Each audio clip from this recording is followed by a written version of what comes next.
Good morning. So as I said, today is one topic which I would like to take up is the paper 2 of public administration. Today I will discuss this and then I will stop and then we will see if necessary we'll have additional classes later on next week. See, when you talk about paper 2 in public administration,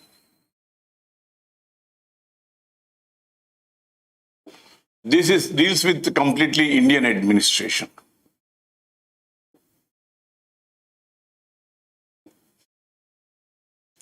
And in this, we have about 14 topics. There are 14 topics, each one dealing with subjects. For example, there's one topic on evolution, another topic on basic premises. What do you call it? Instead of calling it as basic premises, they will call it as philosophical basis. They call it as philosophical basis. Philosophical underpinnings, philosophical basis, let's say. Then you have public sector undertakings. After public sector undertakings, you have what you call as plans and priorities. No, you have union government. Then you have plans and priorities. And then you have state governments. Then you have district administration. Then you have civil services. Then financial administration. Administrative reforms. Then you have rural development, urban development, law and order,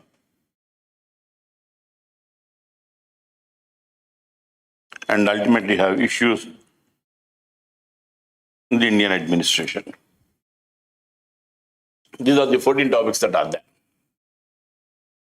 If you look at these 14 topics, if you compare it with paper 1, you will find that in paper 1, we deal with some topics like paper 1 of public administration, we deal with public sector enterprises.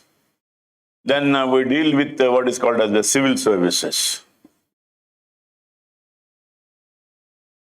Then we deal with financial administration. Then we deal with administrative reforms.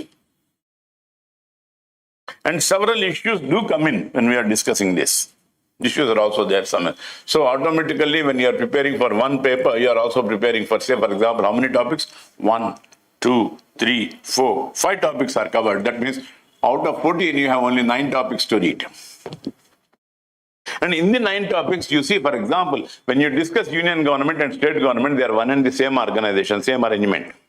That means at the union level, yesterday I was discussing with you, cabinet secretariat, etc., etc. I was discussing with you the entire organization, say for example, secretary, additional secretary, deputy secretary, joint secretary, deputy secretary, assistant secretary, etc. I was discussing. The same arrangement, this is a bureaucratic arrangement, organization of the secretariat. We call it as secretariat. This secretariat is the same arrangement at the national level as well as at the state government level also. States also have the same arrangement. When you look at the political arrangement, here you have a cabinet secretary and here you have a chief secretary. When you look at the political arrangement, you have a prime minister and then you have a cabinet. And for the cabinet, you have a cabinet secretary.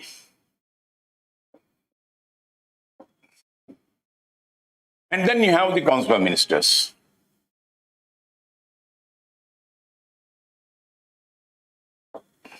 Right?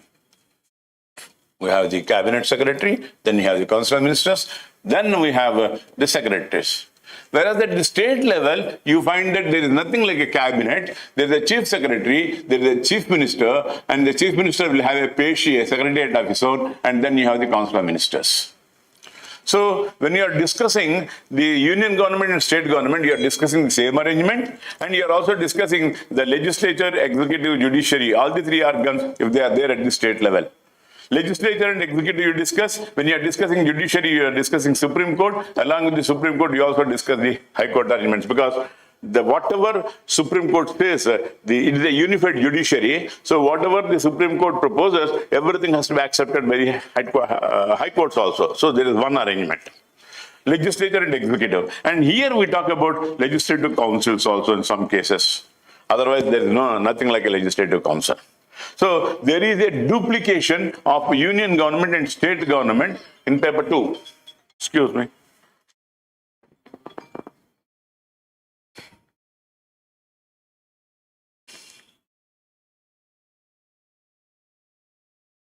So you remove another topic. That means instead of 9 topics, you have only 8 topics to discuss with.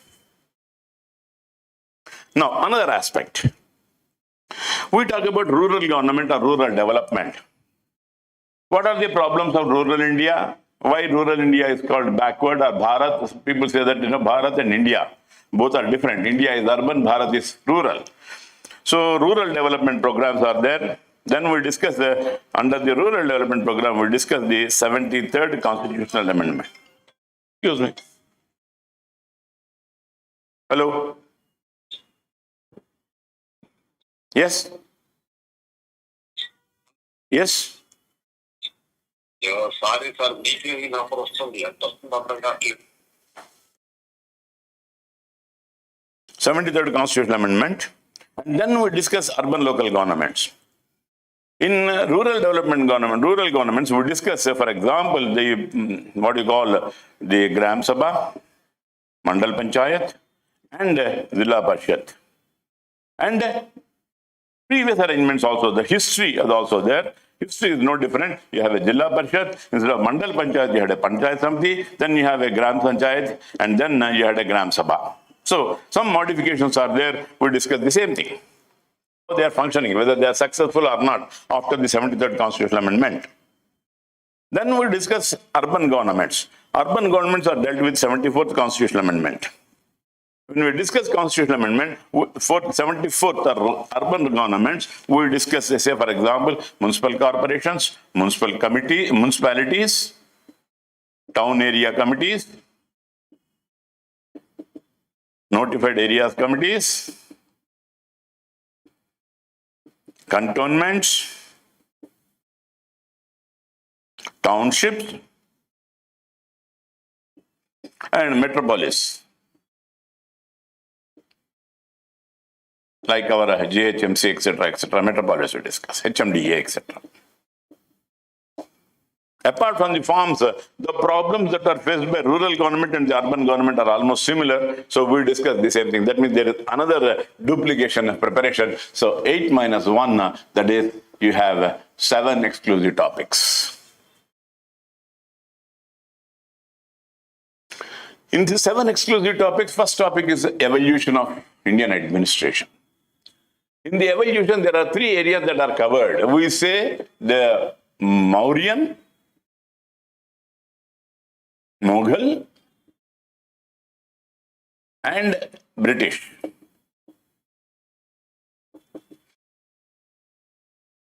When you talk about Mauryan administration, we take up Mauryan administration of Chandragupta Maurya, Mughal administration, the arrangements that are there in it, and British administration is one thing which you are discussing in the entire history paper.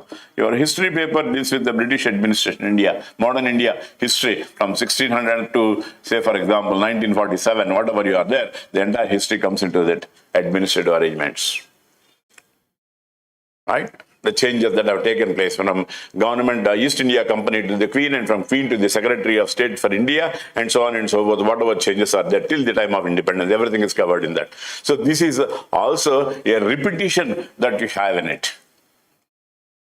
Then coming to the plans and priorities. India has been one country which has been inspired by USSR, and USSR has been one country which has been successful with planning. It had a plan called Gauss plan. State planning. And the Gauss plan was successful because It was an executive authority. Planning Commission had an executive authority. That means if anybody has violated the plan, not implemented the plan, that person could be punished. That was the phenomenon. Therefore, the Gauss plan of USSR was successful. Whereas in India, you find that plans are only indicative. We call them as indicative plannings. We tell this is what we want to do. Whether we will achieve the target or not, that's a different question. We may not even achieve that.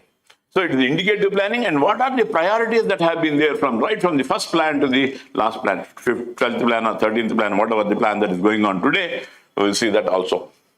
And in between there have been periods when there are no plans have been also been there. The reason for not having plans was that pressures from the government, sometimes unstable political environment was also a reason why we did not have plans. So we will discuss plans and priorities. Then district administration is one very important thing which is evolved out of the Mughal administrative arrangements. In Mughal administration, we had a Karori Fauzdar. Karori Fauzdar present today is nothing but the district collector. So any district which was fetching a revenue of 1 crore during the Mughal period was designated as Karori Fauzdar. So that person has become a district collector.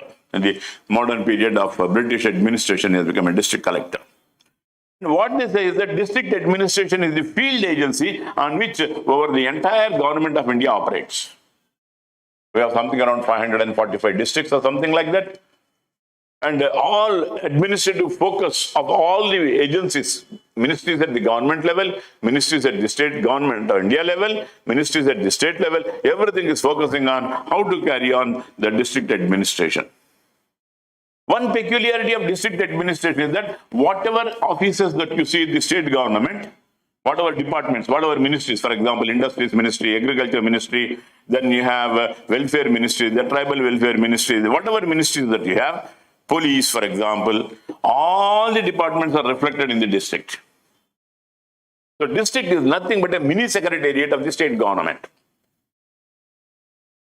That's why they say it is the tortoise on which the whole Indian administration rests. And this district administration needs cooperative functioning in a coordinated manner. So each department has its own head. For example, there is a director industries, director agriculture, district officer, district educational officer, district welfare officer, tribal welfare, SP, etc. But all these people have to work in coordination. To bring coordination to all these officers, you have a collector, district collector. Several of my students are district collectors now. Nalgonda district, Harichandana is a collector. Several people are there. So district collector is an office that coordinates the functioning of all the departments at the district level.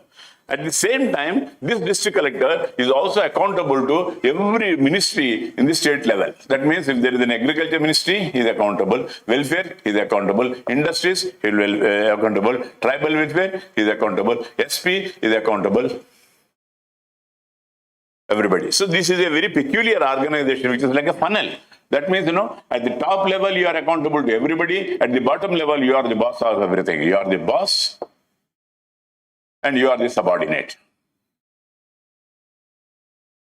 Both are there. From the top, you are accountable. From the bottom, from the lower level, you give orders to other people. You give orders. This is the peculiar position of the district administration. So we discuss the nuances of the district administration. Then, one peculiar thing is that at the district, one of the important positions and important ministries is the police, law and order administration. We have been hearing several cases where police have been either negligent or police have been careless, police have been very harsh, police have been very lenient, police have not done their duty, etc., several this one. But the administration, law and order administration is also a special feature. Even in the law and order administration, the district collector as a district magistrate is the supervising boss of the district police. So we discuss the law and order administration, and in the law and order administration, peculiarity is that the law and order is basically a state subject. It is a subject in the state list. I think we have 3 lists, right? One is the union list, then we have a state list, then we have a concurrent list. This is a subject under state list. Even though this is under the state subject, state list, you will find that the government of India has exclusive ministry, for example, Ministry of Home Affairs, MOH, and it has several police forces. For example, Rapid Action Force is there, ITBP is there, then CRPF is there, then CISF is there. So many police forces are there. The peculiarity is that when we have a law and order subject with the state government, why is that the government of India is having so many police forces? So there is some dynamics are involved in it. These dynamics become the area of questioning in the civil services. They ask you why this arrangement is happening. When it's a state subject and you find that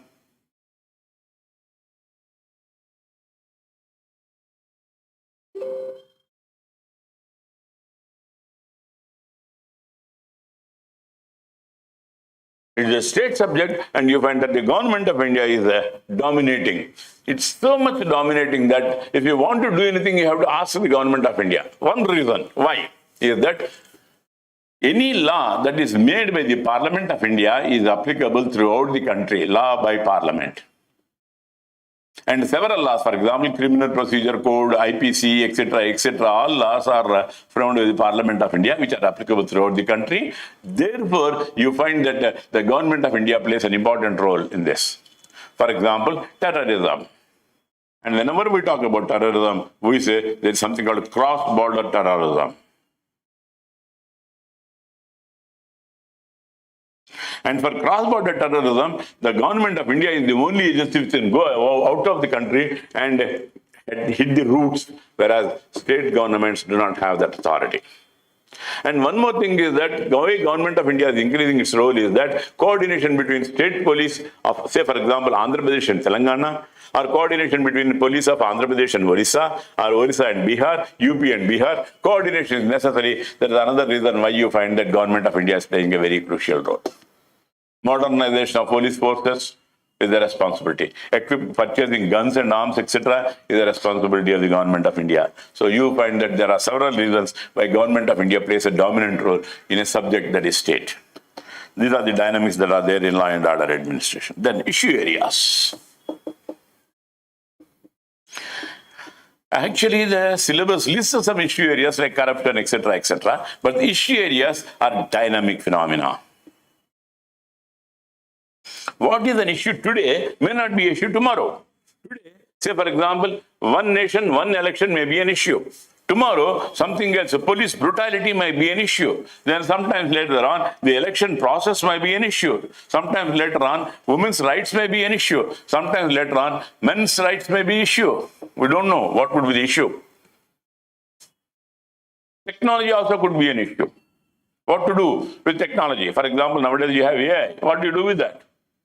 So these kind of things, ethics, these kind of things are there in issue. Issue areas basically start from the current events. You'll have to focus on your current events to know what issues are going to be important. This is generally about the public administration. So you find that out of 26 topics, there is so much of duplication in the topics that you are left with only about say for example 26 minus 7 or 8. That means you are left with only about 17 or 18 topics that you will have to prepare. This is something I don't think any other optional subject has this kind of an advantage. Next, if we have to read, what to read for these topics, that is one thing that is important. I know all of you for Indian polity, you'll be reading only what is called as Lakshmikant. Let me ask you a question. We know very well that we have a dual executive.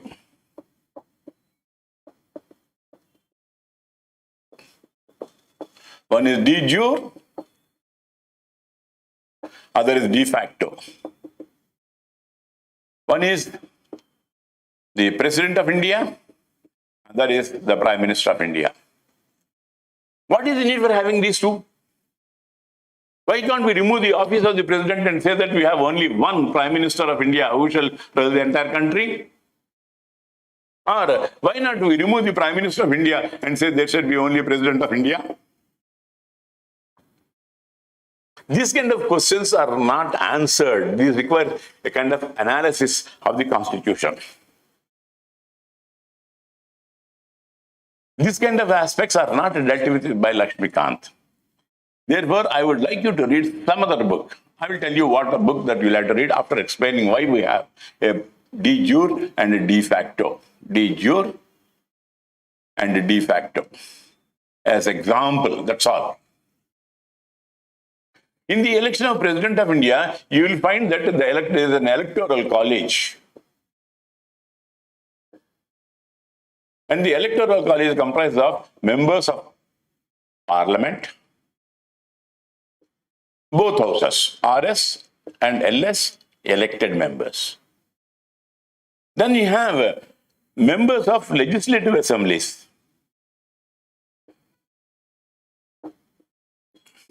Elected members of all states. That means the electoral college of President of India is very broad.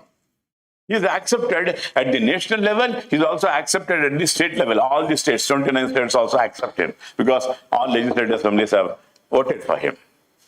When you look at the Prime Minister of India, you will find that the electoral college of Prime Minister of India should be only Lok Sabha.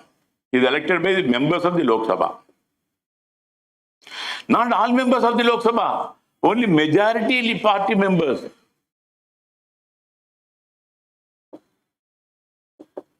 That means he is acceptable only to the majority party. Let's say the majority party is the 280. 280 are accepting as Prime Minister, whereas the 265 are not accepting as the Prime Minister.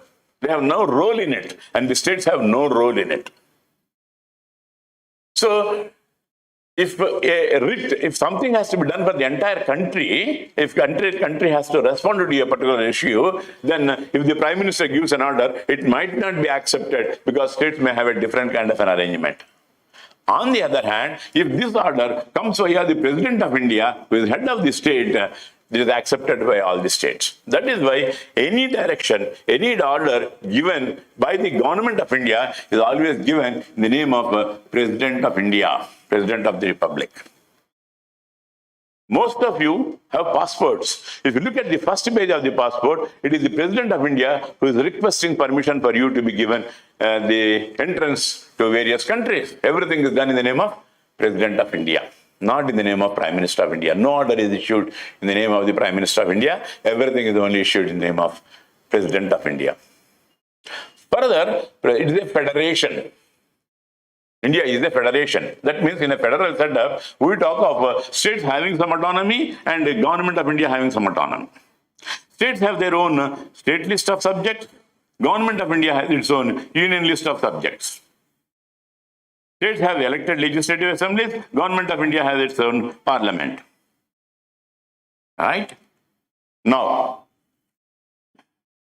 there is another area called concurrent list. So if there is a problem in the state legislative assembly trying to overcome this, it is necessary that the President of India should approve that particular law. Whether it is harmful, whether it is beneficial for the entire country or not.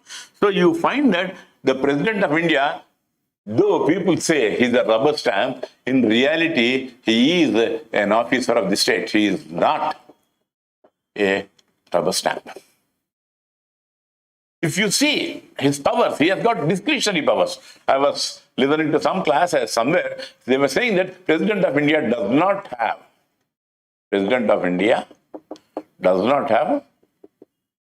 discretionary powers.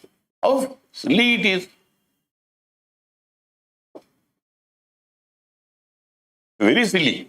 Because when a law is passed to the President of India has three opportunities. One, assent. Second, reconsideration. Third, veto. He can exercise any of these according to his own logic. Several presidents have done that also. For example, Jail Singh has done that. He has vetoed. I mean, he has not given his assent. This veto can be three ways: qualified veto, suspense veto, pocket veto.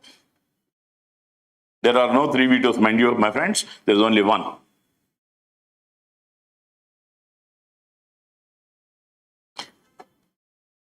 If a veto is issued by the president, it is qualified. It is valid as long as it is not overridden by the legislative assembly or the parliament. When a veto is given by the president, the bill goes back to the house of origin. That means if it starts in Lok Sabha, it goes there. If it starts in Rajya Sabha, it goes there. If it is passed again by these two houses, then automatically the bill becomes a law. This is called overriding. That means qualified veto.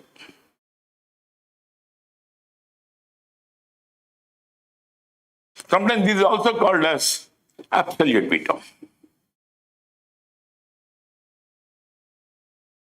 This absolute veto operates as absolute veto only with regard to state legislative assemblies, state laws. Some of the state laws have to go for presidential approval. President may ask the parliament or council of ministers whether to approve it or not. If they say don't approve it, he'll kill the bill. This is called absolute veto. Till such a time, president has either killed or president has not decided, then it is only a suspense veto. Then there is a pocket veto. When the house itself, the house where the bill starts, Lok Sabha or the Rajya Sabha are not in session, Lok Sabha is dissolved, then automatically the bill lapses. That's called pocket veto. There are different dynamics in it. We'll discuss that later on when we come to the actual syllabus or actual discussion of the topic. So we have a dual executive. Sometimes, the words that are there in the constitution are also very important. We have used that word sovereign, secular, socialistic, democratic republic. And people feel that the parliament has amended the preamble.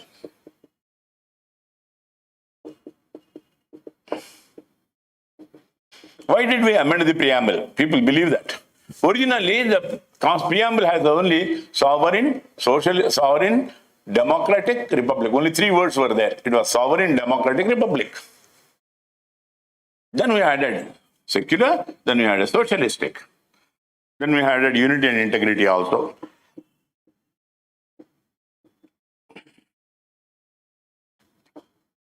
This modification was done in 1976. Edition.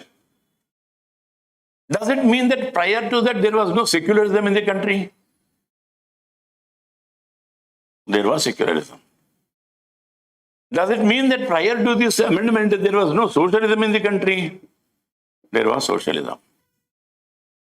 Prior to this, do you think that there was no goal for unity and integrity of India? You might have heard of Operation Blue Star or Operation the Tamil Eelam, etc., where you find that some of the states wanted to get away from the Indian Union, and then the government of India used forces. For example, Operation Blue Star, Punjab, Golden Temple, Mindranwale. They used forces and automatically brought them together into the Indian Union. Unity and integrity have also been objectives that have been there. They were underlying, they were not explicit, whereas here you find that we have made them very explicit. Very clearly, yes, we are sovereign, we are secular, we are socialistic, we are democratic, we are republic. We wanted to emphasize these words, clearly show that. Further, these aspects of socialism, secularism, etc., have also been verified and have also been proven to be in the Constitution by the Supreme Court of India in a full bench.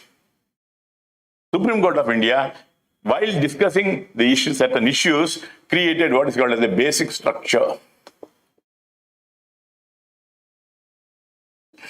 In the basic structure, they say socialism is one, secularism is one, then unity and integrity of the country is one, etc., etc. They mention it. All these have been mentioned, and all these have been included in the Constitution 1976 amendment. So basically, it is not an amendment, it is only a clarification. See, this is the type of understandings that are needed when you are writing Public Administration Paper 2 or Polity General Studies Paper 3 also, you need this. So for understanding these kind of dynamics that are there in it, I would suggest one or two books that are very much important. One book most first comes to my mind is, one is the Introduction to Indian Constitution.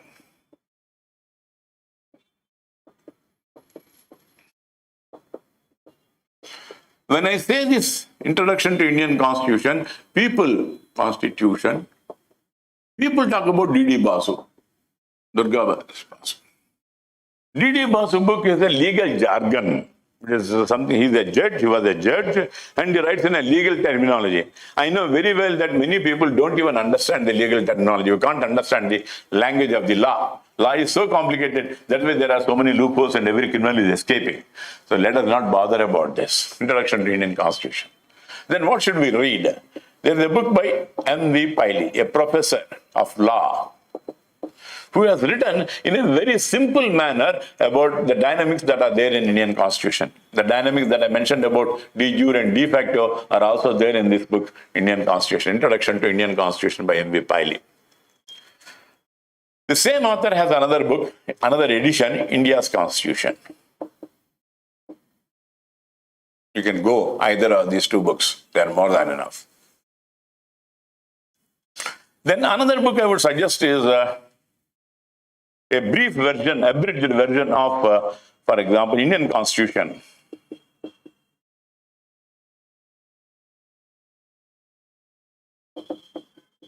P.M. Bakshi.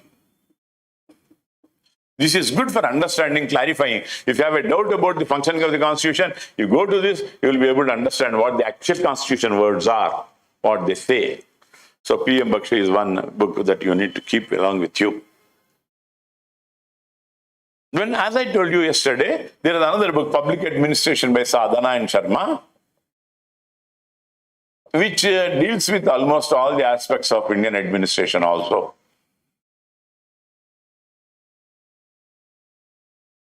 Right? So this is what is about the paper 2 of Indian administration.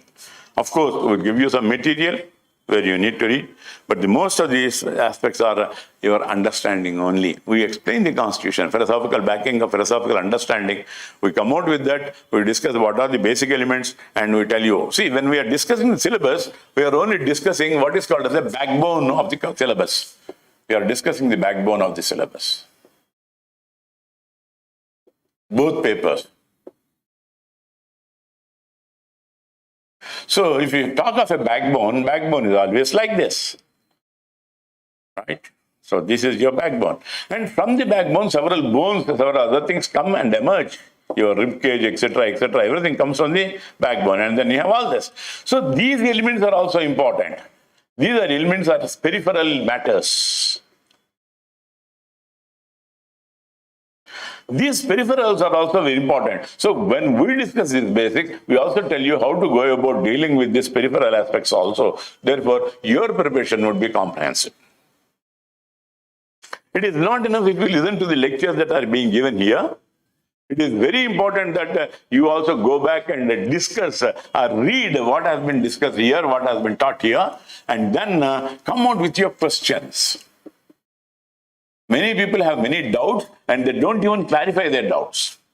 They don't even know the difference between proportional representation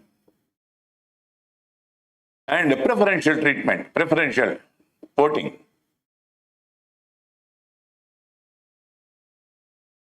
They don't understand what is single transferable vote system. Simple things. So if you have doubts in your mind, what is the best thing is that clarify your doubts by asking the teacher the questions. And one more thing is that every paper, both paper 1 and paper 2, what we try to do is we try to give you some exercises. Exercise in the sense, we discuss one question or two questions, help you answer that question, and then we give you an assignment of one question. I think I should not write like that. Assignment of 1 or 2 questions where I expect you to write answers and get them corrected. This is something which has to go on a regular practice. If you are preparing for 2025 from today, say for example, you are going to prepare for 2025 mains that occurs in, say for example, August 2025, right? Your preparation is starting from 23rd May 2024 to August 2025. Writing skills, writing essay, writing long answers, writing, identifying the concepts, understanding the concepts, applying the concepts. All these exercises we'll have to go through, and when we are helping you, we will help you in these regards also. So this is something that you should keep in mind when you are preparing for the civil services. So public administration, let me conclude. Public administration is a subject which has got dynamism. It is not static. It keeps on changing every day. And it is a subject that is useful in your life. When you join an organization, you will find how an organization is functioning. In your family, you will see that there is an organization. There is a division of labor. There is a hierarchy. There is a commander. Somebody gives order. Somebody else follows, etc., etc. So public administration is a subject that combines both politics on one side, administration on one side. Politics on one side, law on the other side. Politics on one side, leadership on the other side. Politics on one side, psychology on the other side. Politics on one side, economics on the other side. So everything is integrated. That's why I would say public administration is everything under the sun. And for this preparation, you need to have a completely open mind. If you are unable to open your mind, if you have a tunnel vision means only looking at a small, this one. I don't know whether you have seen a horse. A horse is always, some vision is put in the horse so that it cannot see this way or that way. There is a tunnel vision. If you have a tunnel vision and say that this is what I am going to see, then you are not going to succeed. You need to have a broader vision. You need to see around what is going on, current events, Hindu paper, reading newspaper, everything you have to see, and everything can be input into your answers. Don't reproduce any answer given by anybody. Write your own answers. Those answers will fetch you more marks than anything else.